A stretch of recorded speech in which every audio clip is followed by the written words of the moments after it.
Pulau Jawa adalah salah satu pulau yang paling padat di dunia. Dan setengah dari populasi orang Indonesia ada di pulau ini. Jumlahnya sekitar 160 juta orang. Lu bisa bayangin kan kalau Indonesia itu nggak merata banget.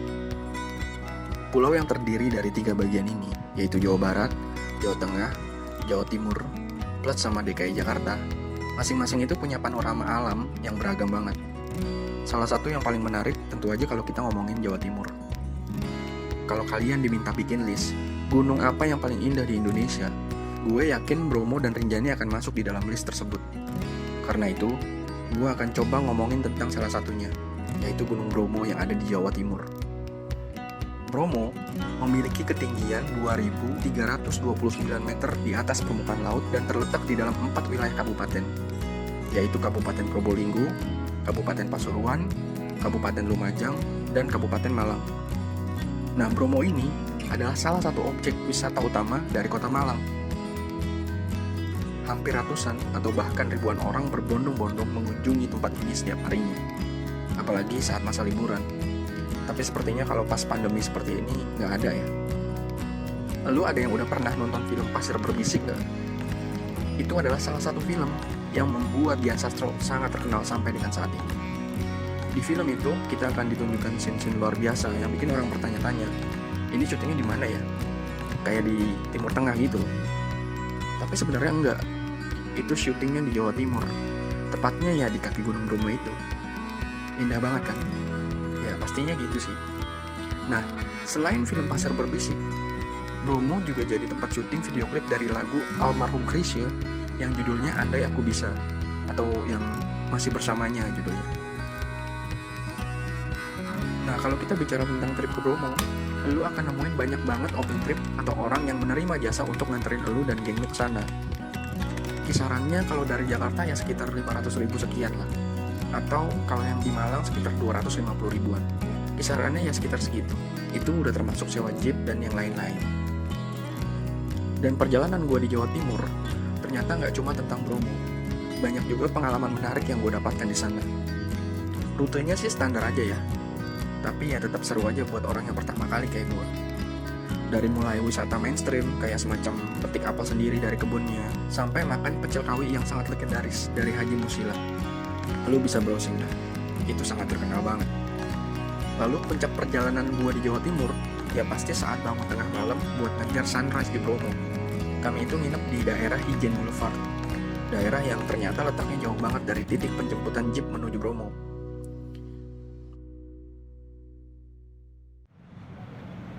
Nah, gua dan teman-teman tiba di desa Wonokriti pada pukul 3 subuh. Gua sama teman-teman harus nunggu jeep untuk berangkat berburu indahnya matahari terbit di Taman Nasional Bromo Tengger Semeru, kawasan pelataran Bromo. Nah, jeep point ini berada di desa Ngadiwono, kecamatan Tosari, yang jaraknya 45 menit ke puncak penanjakan. Saat itu gue bisa lihat jumlahnya tuh bisa ratusan jeep yang berjejeran rapi, saling bergantian mengambil wisatawan. Jadi mirip kayak terminal gitu ya. Nah, Kabupaten Pasuruan emang jadi rekomendasi tempat untuk nungguin sunrise karena jaraknya memang paling dekat dengan kawah Gunung Bromo. Nah, dari Pasuruan setidaknya ada 4 lokasi terbaik melihat matahari terbit di Bromo.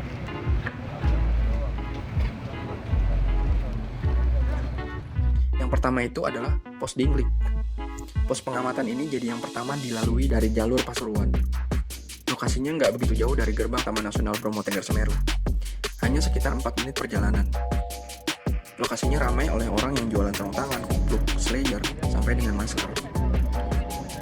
Di sini juga lu bakal melihat banyak parkir jeep yang berjajaran di sepanjang sisi jalan. Tapi di tempat ini nggak gitu luas untuk menampung banyak wisatawan.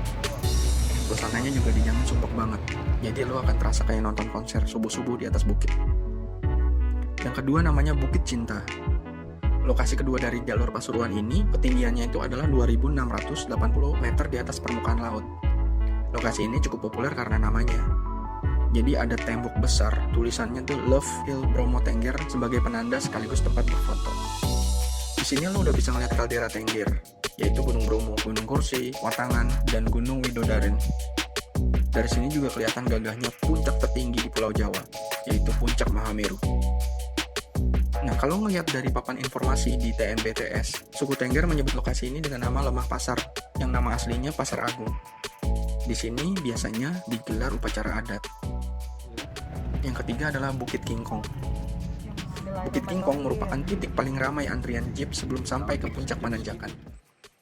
Mengutip dari papan informasi yang ada, masyarakat Tengger menyebut bukit ini adalah Kadaluh, dari bahasa Sanskerta yang artinya pengharapan akan kesuburan wilayah Tengger. Dari bukit ini, pemandangan yang sama dari Bukit Cinta pun bisa kelihatan. Lokasinya berbentuk tanah lapang di atas bukit yang dibatasi pagar-pagar beton. Lokasi ini bisa jadi alternatif jika di puncak Pananjakan udah ramai sama turis atau para wisatawan.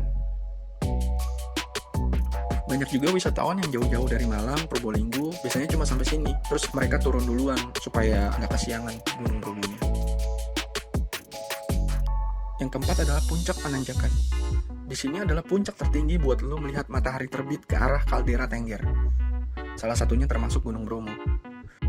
Dari ketiga tempat sebelumnya yang gue sebutkan, Pananjakan ini punya fasilitas yang paling lengkap. Di sini sudah ada musola, toilet, juga kios-kios dan tukang jual makanan. Di sini juga lo bisa nemuin perlengkapan anti dingin, kayak jaket, shawl, kupluk, dan sarung tangan juga ada.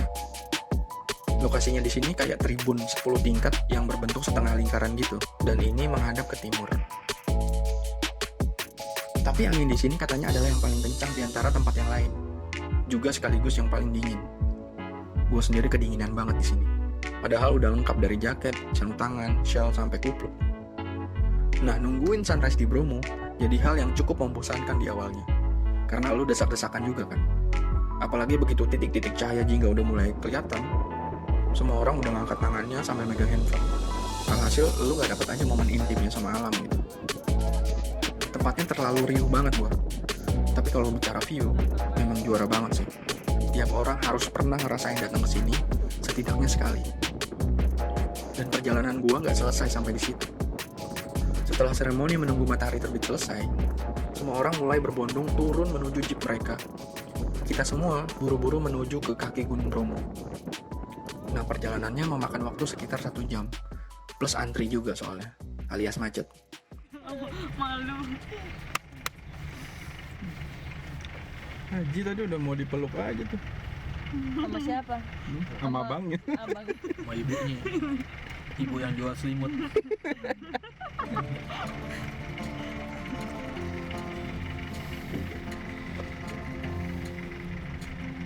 Seru sih dinginnya. Gue sih nahan dinginnya masih ini, nahan pipis yang nggak kuat gue. Pipis rusak. Udara dingin yang terasa lama-kelamaan berganti jadi terik dan gersangnya daerah Bromo. Dan lo jangan berharap jeepnya pakai AC ya. Lo akan panas-panasan di dalam situ. Plus debu-debu berterbangan di antara roda-roda jeep yang bersaing dengan jeep lainnya dan juga motor.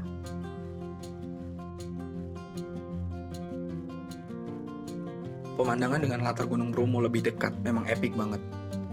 Beberapa saat gue jadi lupa kalau gue lagi ada di Indonesia. Jadi kayak ngerasa di planet lain aja gitu. Cakep banget soalnya. 99% orang yang ke Bromo pasti nggak tahan untuk bisa ambil foto atau video. Karena suasananya emang luar biasa banget. Tapi kalau bicara soal kenyamanan, maka jangan harap lo bisa nyaman menikmati semua keindahan Bromo tanpa bersusah-susah, macet-macetan, naik jeep, berdesakan sambil nahan dingin, sampai terpanggang di dalam jeep panas. Semuanya itu harus lo rasakan. Tapi dengan pengalaman view yang lo dapet, semuanya cukup sebanding sih.